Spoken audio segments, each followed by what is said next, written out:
अदबी दुनिया। लेखक भुपिंदर लांबा। मैं कोई नामवार लेखक, विद्वान, बुद्धिजीवी ਜਾਂ ਦਾਰਸ਼ਨਿਕ ਨਹੀਂ, ਸਗੋਂ ਆਪਣੀ ਔਸਤ ਬੁੱਧੀ ਤੇ ਤੁੱਛੀ ਕਿਤਾਬੀ ਗਿਆਨ ਦੇ ਨਾਲ ਆਪਣੇ ਵੱਡੇ ਵਡੇਰਿਆਂ ਵੱਲੋਂ ਸਾਂਝੇ ਕੀਤੇ ਤਲਖ ਤਜਰਬਿਆਂ ਤੋਂ ਗੁੜਤੀ ਵਿੱਚ ਮਿਲੀ ਮਾੜੀ ਮੋਟੀ ਸੂਝ-ਬੂਝ ਰੱਖਣ ਵਾਲਾ ਸਧਾਰਨ ਵਿਅਕਤੀ ਹਾਂ। ਸਾਲ 1986 ਵਿੱਚ ਅਸੀਂ 5-6 ਦੋਸਤ ਇਕੱਠੇ ਸੂਚਨਾ ਤੇ ਲੋਕ ਸੰਪਰਕ ਵਿਭਾਗ ਵਿੱਚ ਬਤੌਰ ਸੂਚਨਾ ਅਫਸਰ ਸਰਕਾਰੀ ਨੌਕਰੀ ਤੇ ਲੱਗੇ। ਇਹਨਾਂ ਚੋਂ ਇੱਕ ਨੇ ਦਲੇਰੀ ਵਿਖਾਉਂਦਿਆਂ 2.5 ਸਾਲਾਂ ਮਗਰੋਂ ਹੀ ਪੱਕੀ ਨੌਕਰੀ ਛੱਡ ਕੇ ਪੱਤਰਕਾਰੀ ਦਾ ਪੱਲਾ ਫੜ ਲਿਆ ਅਤੇ ਪਹਿਲਾਂ ਅੰਗਰੇਜ਼ੀ ਦੇ ਪ੍ਰਮੁੱਖ ਅਖਬਾਰ ਵਿੱਚ ਲਗਭਗ 2 ਦਹਾਕੇ ਨਾਮਾਵਰ ਸੀਨੀਅਰ ਪੱਤਰਕਾਰ ਵਜੋਂ ਤੇ ਇਸ ਪਿੱਛੋਂ ਇੱਕ ਤੋਂ ਬਾਅਦ ਦੂਜੇ ਭਾਸ਼ਾਈ ਅਖਬਾਰ ਦਾ ਸੰਪਾਦਕ ਬਣ ਕੇ ਆਪਣੇ ਕੈਰੀਅਰ ਦੀ ਟੀਸੀ ਤੇ ਪੁੱਜ ਗਿਆ। ਸਾਡਾ ਇੱਕ ਹੋਰ ਸਾਥੀ 4 ਸਾਲਾਂ ਮਗਰੋਂ ਨੌਕਰੀ ਤੋਂ ਅਸਤੀਫਾ ਦੇ ਕੇ ਆਲ ਇੰਡੀਆ ਰੇਡੀਓ ਵਿੱਚ ਨੌਕਰੀ ਕਰਨ ਲੱਗਾ ਤੇ ਦੂਜਾ ਮਸਾਂ 6 ਮਹੀਨਿਆਂ ਮਗਰੋਂ ਘਰੋਗੀ ਮਜਬੂਰੀਆਂ ਦੇ ਬੋਝ ਥੱਲੇ ਮੁੜ ਆਪਣੇ ਘਰੇ ਯੂਨੀਵਰਸਿਟੀ ਵਰਤ ਕੇ ਉੱਥੇ ਹੀ ਕੰਮ ਕਰਨ ਲੱਗਾ। ਜਿਵੇਂ ਖਰਬੂਜ਼ੇ ਨੂੰ ਵੇਖ ਖਰਬੂਜ਼ਾ ਰੰਗ ਫੜਦਾ ਹੈ, ਉਵੇਂ ਹੀ ਇੱਕ ਹੋਰ ਮਿੱਤਰ ਜੋ ਸਰਕਾਰੀ ਸਕੂਲੋਂ ਮਾਸਟਰੀ ਛੱਡ ਕੇ ਸਾਡੇ ਨਾਲ ਹੀ ਭਰਤੀ ਹੋਇਆ ਸੀ ਨੇ ਵੀ ਇੱਕ ਭਾਸ਼ਾਈ ਅਖਬਾਰ ਵਿੱਚ ਹੀ ਬਤੌਰ ਸਹਾਇਕ ਸੰਪਾਦਕ ਨੌਕਰੀ ਕਰ ਲਈ। ਇਹਨਾਂ ਸਾਰਿਆਂ ਨੂੰ ਵਾਰੋ-ਵਾਰ ਸਰਕਾਰੀ ਨੌਕਰੀ ਛੱਡਦਿਆਂ ਦੇਖ ਕੇ ਇੱਕ ਵਾਰ ਤਾਂ ਮੈਂ ਵੀ ਪੱਕਾ ਮਨ ਬਣਾ ਲਿਆ ਕਿ ਕਿਸੇ ਅਖਬਾਰ ਵਿੱਚ ਹੀ ਨੌਕਰੀ ਕਰ ਲੈਂਦੇ ਆ, ਕਿਉਂ ਜੋ ਪੱਤਰਕਾਰੀ ਵਿੱਚ ਟੌਰ ਟੱਪੇ ਨਾਲ ਸਰਕਾਰੀ ਦਰਬਾਰੇ ਰੋਬ ਦਾ ਵੀ ਪੂਰਾ ਬਣਿਆ ਰਹਿੰਦਾ। ਪਰ ਤਨਖਾਹ ਵਿੱਚ ਅੰਤਾਂ ਦਾ ਪਾੜਾ ਵੇਖਦਿਆਂ ਮੇਰਾ ਇਹ ਫੈਸਲਾ ਲੈਣ ਦਾ ਹਿਆ ਹੀ ਨਾ ਪਿਆ ਤੇ ਕੋਲੂ ਦੇ ਬੈਲ ਵਾਂਗ ਅੱਖਾਂ ਤੇ ਪੱਟੀ ਬੰਨੀ ਨੌਕਰੀ ਦਾ ਲੰਮਾ ਪੈਂਡਾ ਸਾਲ ਦਰ ਸਾਲ ਤੈਅ ਕਰਨ ਲੱਗਾ।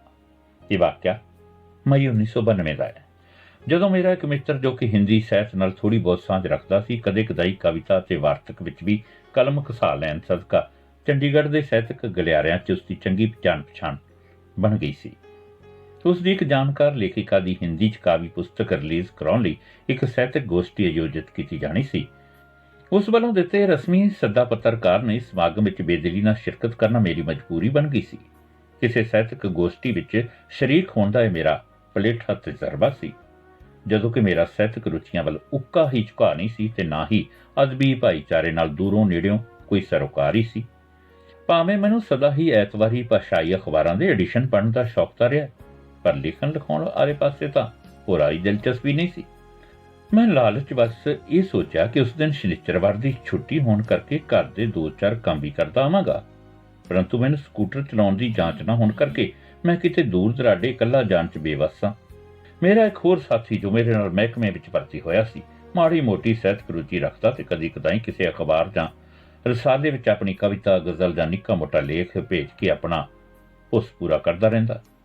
ਇੱਕ ਦਿਨ ਪਹਿਲਾਂ ਮੈਂ ਉਸ ਨਾਲ ਸਮਾਗਮ 'ਤੇ ਜਾਣ ਦੀ ਹਾਮੀ ਭਰ ਦਿੱਤੀ ਤੇ ਅਗਲੀ ਸਵੇਰੇ ਅਸੀਂ ਸਮਾਗਮ ਵਾਲੀ ਥਾਂ 'ਤੇ ਪੁੱਜ ਕੇ ਪਿੱਛੇ ਲੱਗੀਆਂ ਕੁਰਸੀਆਂ 'ਤੇ ਚੁੱਪ-ਚਾਪ ਬੈਠ ਗਏ। ਸਾਨੂੰ ਦੋਹਾਂ ਨੂੰ ਪਿੱਛੇ ਬੈਠਦਿਆਂ ਦੇਖ ਕੇ ਸਾਡੇ ਮਿੱਤਰ, ਜਿਸ ਦੀ ਜਾਣਕਾਰ ਦੀ ਕਿਤਾਬ ਰਿਲੀਜ਼ ਹੋਣੀ ਸੀ, ਉਸ ਦੀ ਸਾਡੇ 'ਤੇ ਨਜ਼ਰ ਪਈ ਤਾਂ ਉਸਨੇ ਤੁਰੰਤ ਸਾਨੂੰ ਸੈਨਤ ਮਾਰ ਕੇ ਸਤਿਕਾਰ ਵਜੋਂ ਮੂਹਰਲੀ ਕਤਾਰ 'ਚ ਲੱਗੇ ਸੋਫੇ 'ਤੇ ਬੈਠਣ ਲਈ ਕਿਹਾ। ਪਰ ਮੈਂ ਆਪਣੇ ਦੋਸਤ ਦਾ ਕੁੜਤਾ ਖਿੱਚਦਿਆਂ ਆਖਿਆ, "ਓ ਬਾਈ, ਇੱਥੇ ਬੈਠਾ ਰਹੋ, ਚੱਲਦੇ ਸਮਾਗਮ ਵਿੱਚੋਂ ਮੂਹਰੇ ਉੱਠ ਕੇ ਜਾਣਾ ਚੰਗਾ ਨਹੀਂ ਲੱਗਦਾ।" ਖੈਰ, ਉਸ ਵੱਲੋਂ ਜ਼ੋਰ ਪਾਉਣ ਤੇ ਅਸੀਂ ਦੋਵੇਂ ਅੱਗੇ ਜਾ ਕੇ ਉਹਨਾਂ ਉੱਗੇ ਵਿਦਵਾਨਾਂ ਤੇ ਸਾਹਿਤਕਾਰਾਂ ਕੋਲ ਬੈਠ ਗਏ, ਜਿਨ੍ਹਾਂ ਪਤਵੰਤੇ ਸੱਜਣਾਂ ਦੀਆਂ ਕਮੀਜ਼ਾਂ ਤੇ ਪ੍ਰਬੰਧਕਾਂ ਵੱਲੋਂ ਬੈਜ ਲਾਏ ਗਏ ਸਨ। ਅਸੀਂ ਦੋਵੇਂ ਉਹਨਾਂ ਦੀ ਸੰਗਤ ਵਿੱਚ ਬੈਠੇ ਇੰਜ ਮਹਿਸੂਸ ਕਰ ਰਹੇ ਸਾਂ ਜਿਵੇਂ ਵਿਲਾਇਤੀ ਗਾਈਆਂ ਦੇ ਝੁੰਡ 'ਚ ਦੇਸੀ ਗਾਈਆਂ ਹੋਣ। ਮੂਹਰੇ ਪਈ ਮੇਜ਼ ਤੇ ਵਿਛੇ ਕਢਾਈ ਵਾਲੇ ਮੇਜ਼ ਪੋਸ਼ ਉੱਤੇ ਰੱਖੇ ਫੁੱਲਦਾਨ ਵਿੱਚ ਗੇਂਦੇ ਦੇ ਤੇ ਗੁਲਾਬ ਦੇ ਫੁੱਲ ਇਸ ਸਾਹਿਤਕ ਮੇਲੇ ਨੂੰ ਰਵਾਇਤੀ ਦਿੱਖ ਪ੍ਰਦਾਨ ਕਰ ਰਹੇ ਸਨ। ਇੰਨੇ 'ਚ ਸਟੇਜ ਸਕੱਤਰ ਨੇ ਮਾਈਕ ਸੰਭਾਲਦਿਆਂ ਪ੍ਰੋਗਰਾਮ ਦਾ ਆਗਾਜ਼ ਕਰਦੇ ਹੋਏ ਲੇਖਿਕਾ ਦੇ ਸਾਹਿਤਕ ਸਫ਼ਰ ਬਾਰੇ ਸੰਖੇਪ ਜਾਣਕਾਰੀ ਦਿੱਤੀ ਤੇ ਨਾਲ ਹੀ ਮੂਹਰਲੀ ਕਤਾਰ ਵਿੱਚ ਬੈਠੇ ਹਿੰਦੀ ਦੇ ਉੱਚ ਕੋਟੀ ਦੇ ਵਿਦਵਾਨ ਨੂੰ ਬੀਬਾ ਜੀ ਦੀ ਸੱਜਰੀ ਪੁਸਤਕ ਤੇ ਕੁੰਜੀਵਤ ਭਾਸ਼ਣ ਪੜ੍ਹਨ ਦੀ ਤਾਕੀਦ ਕੀਤੀ। ਉਹ ਸੱਜਣ ਬੀਬਾ ਦੀ ਸ਼ਾਨ ਵਿੱਚ ਕਸੀਦੇ ਕੱਢਦਿਆਂ ਆਖਣ ਲੱਗਾ, ਬੀਬਾ ਜੀ ਨੇ ਪ੍ਰਯੋਗਵਾਦੀ ਕਵਿਤਾ ਲਿਖ ਕੇ ਸਾਹਿਤਕ ਜਗਤ ਵਿੱਚ ਤਹਿਲਕਾ ਮਚਾ ਦਿੱਤਾ ਹੈ। ਉਹਨੇ ਤਾਂ ਉਸ ਦੀਆਂ ਸਿਫਤਾਂ ਦੇ ਪੁਲ ਤੱਕ ਹੀ ਫਲਾਈਓਵਰ ਹੀ ਬਣ ਦਿੱਤੇ। ਬਿਨਾਂ ਸਾਹ ਲਏ ਰਟੇ ਰਟਾਏ ਲੱਛੇਦਾਰ ਤੇ ਭਾਰੂ ਸਾਹਿਤਕ ਸ਼ਬਦਾਵਲੀ ਨਾਲ ਲਬਰੇਜ਼ ਭਾਸ਼ਣ ਨਾਲ ਮੇਰੇ ਤਾਂ ਸਿਰ 'ਚ ਧਰਾਟਾਂ ਪੈਣ ਲੱਗੀਆਂ। ਪਰ ਉਹ ਲਗਾਤਾਰ ਮੈਡਮ ਜੀ ਦੀਆਂ ਕਵਿਤਾਵਾਂ ਦੀਆਂ ਕੁਝ ਚੋਣਵੀਆਂ ਟੁਕਾਂ ਪੜ੍ਹ ਕੇ ਵਾਹ-ਵਾਹੀ ਖੱਟੀ ਜਾ ਰਿਹਾ ਸੀ। ਮੈਂ ਆਪਣੇ ਦੋਸਤ ਨੂੰ ਚੁੰਡੀ ਵੜਦਿਆਂ ਆਖਿਆ, "ਖਸਮਾ, ਜੇ ਭਲਾ ਚਾਹੁੰਦਾ ਨਾ ਆਪਾਂ ਚੱਲੀਏ, ਇਹ ਤਾਂ ਕਵਿਤਾਵਾਂ ਸੁਣਾ ਸੁਣਾ ਕੇ ਆਪਣਾ ਮੰਦਾ ਹਾਲ ਕਰ ਦੇਣਗੇ। ਜਵਾਬ ਵਿੱਚ ਉਹ ਮੈਨੂੰ ਬਾਰ-ਬਾਰ ਇਹੀ ਤਰਕ ਦੇ ਰਿਹਾ ਸੀ, ਉਹ ਬਾਈ ਚੁੱਪਚਾਪ ਬੈਠਾ ਰਹਿ। ਸਾਹਿਤ ਤਾਂ ਸਮਾਜ ਦਾ ਇੱਕ ਸ਼ੀਸ਼ਾ ਹੁੰਦਾ ਹੈ ਜੋ ਇਨਸਾਨ ਨੂੰ ਆਦਰਸ਼ ਜੀਵਨ ਜਿਉਣ ਦੀ ਸੇਧ ਦਿੰਦੇ ਆ। ਤੂੰ ਵੀ ਕਦੀ ਕਦਾਈ ਦੁਨੀਆਦਾਰੀ ਛੱਡ ਕੇ ਸਾਹਿਤਕ ਪਿੜ ਵਿੱਚ ਆ ਕੇ ਵੇਖ ਮਿੱਤਰਾ, ਇਹਨਾਂ ਦੀ ਤਾਂ ਦੁਨੀਆ ਹੀ ਵੱਖਰੀ ਹੁੰਦੀ ਹੈ। ਅਜੇ ਅਸੀਂ ਕੁਸਰ ਮੁਸਰ ਕਰ ਹੀ ਰਹੇ ਸਾਂ ਕਿ ਸਟੇਜ ਸਕੱਤਰ ਨੇ ਬੀਬਾ ਜੀ ਨੂੰ ਆਪਣੇ ਸਾਹਿਤਕ ਸਫ਼ਰ ਤੇ ਇਸ ਨਵੀਂ ਕਿਤਾਬ ਬਾਬਤ ਕੁਝ ਸ਼ਬਦ ਕਹਿਣ ਲਈ ਰਜ਼ੋਈ ਕੀਤੀ। ਬੀਬਾ ਜੀ ਨੇ ਹੱਥ ਵਿੱਚ ਫੜੀ ਲਿਸਟ ਵਿੱਚ ਮੂਹਰੇ ਸਤਿਕਾਰਯੋਗ ਲਾਉਂਦਿਆਂ 25-30 ਨਾਂ ਇੱਕੋ ਸਾਹ ਵਿੱਚ ਇੰਜ ਪੜ੍ਹ ਦਿੱਤੇ ਜਿਵੇਂ ਅਧਿਆਪਕਾ ਜਮਾਤ ਵਿੱਚ ਵਿਦਿਆਰਥੀਆਂ ਦੀ ਹਾਜ਼ਰੀ ਲਗਾ ਰਹੀ ਹੋਵੇ। ਖੈਰ ਉਹ ਆਖਰ ਕਹਿਣ ਲੱਗੀ, ਜੇ ਕਿਸੇ ਦਾ ਨਾਂ ਰਹਿ ਗਿਆ ਹੋਵੇ ਤਾਂ ਮੈਂ ਖਿਮਾ ਦੀ ਜਾ ਚੁੱਕਾਂ। ਮੈਨੂੰ ਇੰਜ ਮਹਿਸੂਸ ਹੋ ਰਿਹਾ ਸੀ ਕਿ ਸ਼ਾਇਦ ਸਾਡੇ ਦੋਹਾਂ ਦੇ ਨਾਂ ਛੱਡ ਕੇ ਨੇ ਉੱਥੇ ਮੌਜੂਦ ਸਾਰੇ ਪਤਵੰਤਿਆਂ ਦੇ ਨਾਂ ਪੜ੍ਹ ਦਿੱਤੇ ਨੇ ਤੇ ਹੁਣ ਸ਼ਾਇਦ ਸਾਥੋਂ ਹੀ ਮਾਫੀ ਮੰਗ ਰਹੀ ਹੈ। ਲਓ ਜੀ, ਬੀਬਾ ਜੀ ਕਹਿਣ ਲੱਗੇ, ਮੈਨੂੰ ਤਾਂ ਨਿੱਕੇ ਹੁੰਦਿਆਂ ਹੀ ਕਵਿਤਾ ਰਚਨ ਦੀ ਗੁੜਤੀ ਆਪਣੇ ਦਾਦਾ ਜੀ ਤੋਂ ਮਿਲੀ ਸੀ, ਜੋ ਦੇਸ਼ ਦੀ ਵੰਡ ਤੋਂ ਪਹਿਲਾਂ ਲਾਹੌਰ ਵਿਖੇ ਇੱਕ ਨਾਮਵਰ ਕਵੀ ਤੇ ਲਿਖਾਰੀ ਵਜੋਂ ਜਾਣੇ ਜਾਂਦੇ ਸਨ ਤੇ ਜਿਨ੍ਹਾਂ ਦਾ ਨਾਂ ਉਹਨਾਂ ਵੇਲਿਆਂ ਦੇ ਕੁਝ ਮੰਨੇ ਪ੍ਰਮੰਨੇ ਸਾਹਿਤਕਾਰਾਂ ਵਿੱਚ ਸ਼ੁਮਾਰ ਸੀ। ਮੈਂ ਆਪਣੀਆਂ ਕੁਝ ਚੋਣਵੀਆਂ ਕਵਿਤਾਵਾਂ ਤੇ ਆਧਾਰਿਤ ਇਹ ਪੁਸਤਕ ਤੁਹਾਡੇ ਰੂਬਰੂ ਕਰਨ ਜਾ ਰਹੀ ਹਾਂ। ਮੇਰੇ ਵੱਲੋਂ ਇਹ ਨਿਵੇਕਲਾ ਉਦਮ ਤੁਹਾਡੇ ਮੂੰਹ ਤੇ ਸਹਿਯੋਗ ਸਦਕਾ ਹੀ ਮੁਮਕਿਨ ਹੋ ਸਕਿਆ।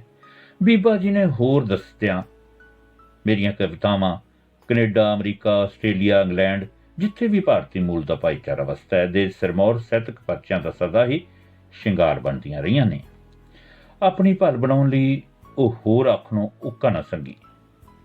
ਮੈਨੂੰ ਤਾਂ ਉਹਨਾਂ ਨੇ ਕਈ ਵਾਰ ਉੱਥੇ ਅੰਤਰਰਾਸ਼ਟਰੀ ਸਾਹਿਤਕ ਗੋਸ਼ਟੀਆਂ ਵਿੱਚ ਪਰਚਾ ਪੜ੍ਹਨ ਲਈ ਵੀ ਨਿੱਘਾ ਸੱਦਾ ਭੇਜਿਆ, ਪਰ ਘਰਾਂ ਦੀਆਂ ਮਜਬੂਰੀਆਂ ਕਰਕੇ ਮੈਂ ਜਾ ਨਾ ਸਕੀ। ਐਤਕੀ ਗਰਮੀਆਂ ਦੀਆਂ ਛੁੱਟੀਆਂ 'ਚ ਕੈਨੇਡਾ ਜਾਣ ਦਾ ਪ੍ਰੋਗਰਾਮ ਬਣਾ ਰਹੀ ਹਾਂ। ਅੱਖ ਚੁੱਕੇ ਨੇ ਮੈਂ ਆਪਣੇ ਮਿੱਤਰ ਨੂੰ ਫਿਰ ਪੁੱਛਿਆ, ਉਹ ਯਾਰ ਇਹ ਕਦੋਂ ਮੁੱਕੂ? ਮੈਂ ਤਾਂ ਮੁਫਤ ਸਵਾਰੀ ਦਾ ਵਿਹਲਾ ਪੰਗਾ ਹੀ ਲੈ ਲਿਆ। ਹੁਣ ਮੇਰਾ ਉੱਥੇ ਇੱਕ ਘੜੀ ਵੀ ਬੈਠਣਾ ਮੁਹਾਲ ਹੋ ਗਿਆ ਸੀ। ਘੁੰਮ ਕਮਾ ਕੇ ਅਸਲ ਮੁੱਦੇ ਤੇ ਆਉਂਦਿਆਂ ਬੀਬਾ ਕਹਿਣ ਲੱਗੀ, ਮੈਂ ਤੁਹਾਨੂੰ ਸਾਰਿਆਂ ਨੂੰ ਪੁਰਜ਼ੋਰ ਬੇਨਤੀ ਕਰਦੀ ਹਾਂ, ਬਾਹਰ ਚਾਹ ਵਾਲੀ ਥਾਂ ਨਾਲ ਕਿਤਾਬਾਂ ਦਾ ਸਟਾਲ ਲੱਗਾ ਹੈ। ਵੈਸੇ ਤਾਂ ਇਸ ਕਿਤਾਬ ਦਾ ਅਸਲ ਮੁੱਲ 200 ਰੁਪਏ ਹੈ, ਪਰ ਤੁਹਾਡੇ ਵੱਲੋਂ ਮੈਨੂੰ ਬਖਸ਼ੇ ਥਾ ਮਾਣ ਤੇ ਸਤਿਕਾਰ ਸਦਕਾ ਤੁਸੀਂ ਮੇਰੀ ਇਹ ਕਿਤਾਬ ਸਿਰਫ ਇਸ ਮੌਕੇ ਕੇਵਲ 150 ਰੁਪਏ ਵਿੱਚ ਹਾਸਲ ਕਰ ਸਕਦੇ ਹੋ। ਮੈਂ ਆਸ ਕਰਦੀ ਹਾਂ ਤੁਸੀਂ ਸਾਰੇ ਸੱਜਣ ਇਹ ਕਿਤਾਬ ਖਰੀਦਣ ਮਗਰੋਂ ਇਸ ਨੂੰ ਗੌਰ ਨਾਲ ਪੜ੍ਹ ਕੇ ਆਪਣੇ ਵਡਮੁੱਲੇ ਵਿਚਾਰ ਕਿਤਾਬ ਵਿੱਚ ਦਿੱਤੇ ਮੇਰੇ ਫੋਨ ਨੰਬਰ ਤੇ ਸੰਪਰਕ ਕਰਕੇ ਮੇਰੇ ਨਾਲ ਸਾਂਝੇ ਕਰੋਗੇ। ਮਾਲਕ ਨੇ ਉਹ ਮਾਫੀ ਮੰਗਦਿਆਂ ਕਹਿਣ ਲੱਗੀ ਕਿ ਤੁਹਾਡੇ ਸਾਰਿਆਂ ਵੱਲੋਂ ਦਿੱਤੀ ਹਲਾਸ਼ੇਰੀ, ਪ੍ਰੇਰਨਾ ਤੇ ਮੋਹ ਸਦਕਾ ਅੱਜ ਵੀ ਇਹ ਸਾਹਿਤਕ ਮਹਿਫਿਲ ਆਪਣੇ ਮਿੱਥੇ ਸਮੇਂ ਤੋਂ ਕੁਝ ਅੱਗੇ ਚਲੀ ਗਈ ਹੈ, ਜਿਸ ਕਾਰਨ ਬਾਹਰ ਲੱਗੇ ਚਾਹ ਤੇ ਸਮੋਸੇ ਵੀ ਠੰਡੇ ਹੋ ਰਹੇ ਹੋਣਗੇ ਤੇ ਹੁਣ ਮੈਂ ਤੁਹਾਡਾ ਹੋਰ ਕੀਮਤੀ ਸਮਾਂ ਨਾ ਲੈਂਦੇ ਹੋਏ ਤੁਹਾਤੋਂ ਆਗਿਆ ਲੈਂਦੀ ਹਾਂ।